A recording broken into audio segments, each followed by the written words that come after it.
Okay, so I'm going to be going through a sequence for scoliosis or a functional scoliosis where you have that kind of pattern of asymmetries throughout the body. This is for a left side uh, thoracic curve, so that's where the concave side is on the left, and a right side lumbar curve, so concave side is on the right.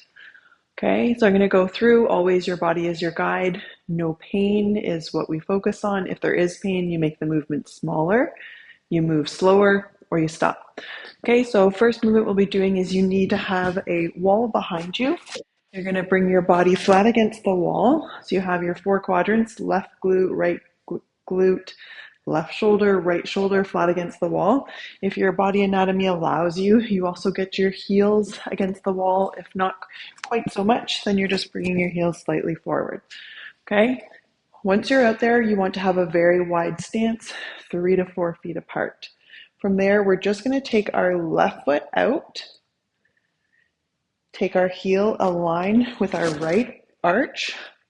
Our foot is a couple inches off the wall, and you can either take your hands to your waist or hands out to the side, and you're just going to bend your front leg going all the way down to 90 degrees.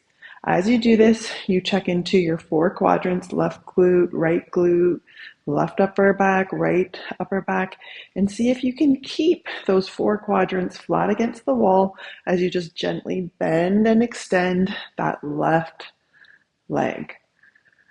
Okay, so this should feel a little bit tight, a little bit sore, a little bit hard to do.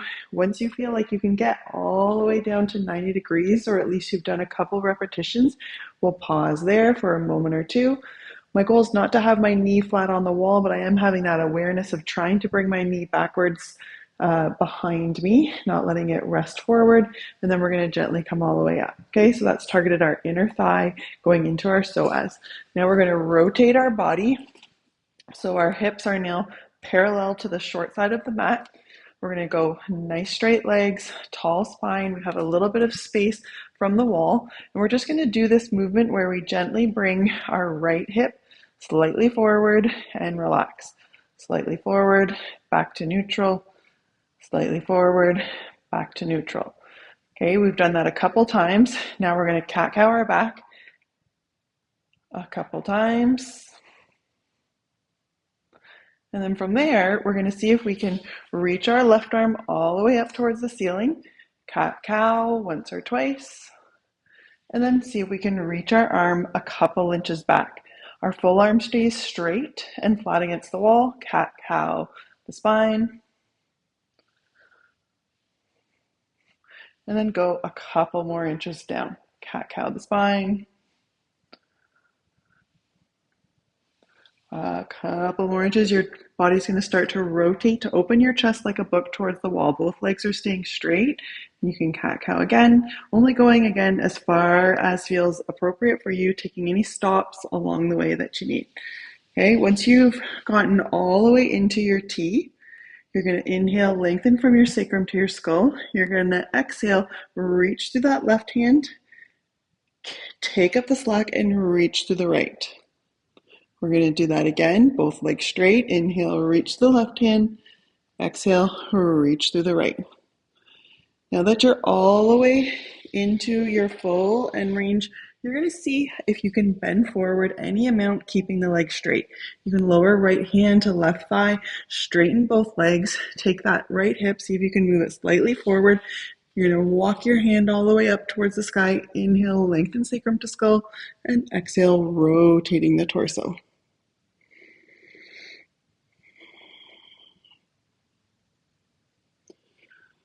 Once you've completed your stretch, you're going to come all the way out and releasing the arms down. From there, we're going to walk our legs together. You can have a short pause if you need it. Returning the four quadrants flat against the wall. Left side glute, left shoulder, right shoulder. From there, we're going to start to lower our right shoulder down towards the ground and lift our left shoulder up. Okay, right shoulder goes down, left shoulder goes up. You can take your left leg, tuck it slightly behind your right leg, And then you're going to reach your left hand. You can do fist close if you need to, have a little bit more space if you're like me, where you almost graze the ceiling. And you're going to keep on just taking up slack. Inhale, reach the left arm. Exhale, reach the right arm. Now start to tilt to the right side, any amount, but keeping that target to the upper body. Inhale, lengthen through the right arm.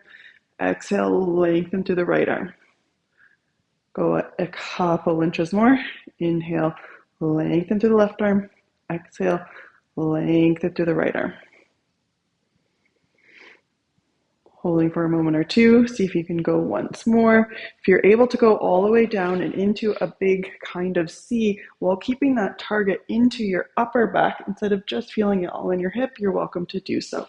Once you've found the right end point for you for today, you'll hold for a moment, relax your face, relax your throat. Then you're going to take your fist, keep your left glute, right shoulder flat against the wall, and bring your left hand into the middle of the room. You should feel this all the way down and into your shoulder blade. You're going to inhale, lengthen sacrum to skull. Exhale, reach through that fist, rotating the upper body into the room.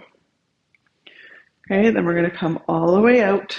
We're going to do a slight stretch for the neck, but we're going to do it by first lifting up our left shoulder slightly and lowering our right. You're not going to go all the way as far as you can, but you're just going to do a little bit of addressing the unevenness that's there to make stretching your neck a little easier. You're going to bring your chin towards your chest, come back to center, chin towards your chest, come back to center, ear to right shoulder, nice and slow, ear to left shoulder. This might feel different, it might feel new, it might feel a little bit sore, or it's also possible it could be not right for you based on what's going on in your neck, so you're just moving nice and slow. We're going to take our head all the way to the right. We're going to glance towards our shoulder, and then we'll glance towards the ceiling. One last time, glance towards the shoulder, moving nice and slow, glancing towards the sky. Okay, now we're going to go keeping that left shoulder up, left ear to right shoulder, left ear to left shoulder, and then we glance at our left shoulder, glancing over to the right. Glance at our left shoulder, and then glancing over to the right. We're going to release that down, shake out our spine, and then just see how that feels for us. So a little bit of an addressing of the one-sided asymmetries that we can find in our spine. I would usually finish off by doing just briefly the other side. So we'll do that together. You do want to keep it even, but usually one side's going to be much easier to do all of this than the other. Okay, so we'll just briefly go. Right foot comes out, our right heel is aligned with our left arch, our left heel is flat against the wall. 4 quadrants, left glute, left shoulder, right shoulder, all flat against the wall. From there, we're going to bend our knee, coming all the way down to 90 degrees, just doing that a couple times, and it should likely feel a little easier on this side. We're going to rotate our hip over to be parallel to the short side of the mat and do a couple of those, bringing the hips forward. Again, it might be easier. I'm going to bring my right arm up. For me, I can come right into the end range kind of T position, both legs straight, and then coming any amount down to the side, keeping both legs straight. Right hand reaches up towards the ceiling, left hand down to the leg, and just reaching sacrum to skull and resting for a moment or two.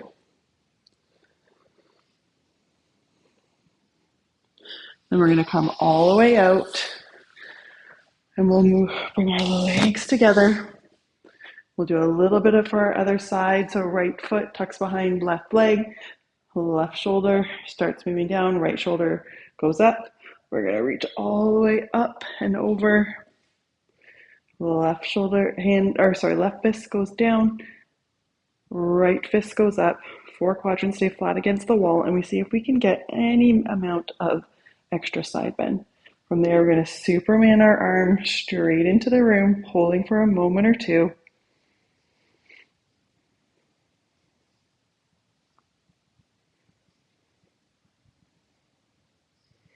And then gently lowering the arm down. And we don't have to repeat the neck stretch with the asymmetries because it shouldn't call for it, but we could do just a couple in neutral. Okay, ear to shoulder, ear to shoulder. So we'll pause there. Both sides addressed, emphasized our asymmetrical side in order to progress this to the point where when you go into a stretch and you go, I don't really need this. It does require usually a daily practice. For myself, it was for about over a month, and then I would go and I wouldn't need it.